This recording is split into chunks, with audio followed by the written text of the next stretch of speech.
Social media पे ये video बड़ी तेजी से वायरल हो रहा है, जिसमें खेसारी लाल यादव जी एक रील्स क्रिएटर से नाराज दिख रहे हैं।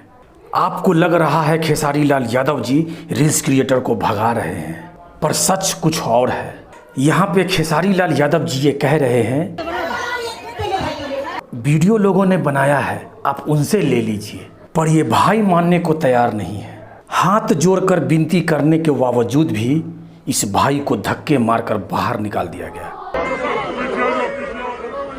इसमें सोचने वाली बात यह है कि किसी भी गाने का इवेंट शो में हजारों रील्स क्रिएटर आते हैं और हर एक क्रिएटर के साथ अलग अलग रील्स क्रिएट करना किसी स्टार के लिए संभव नहीं है।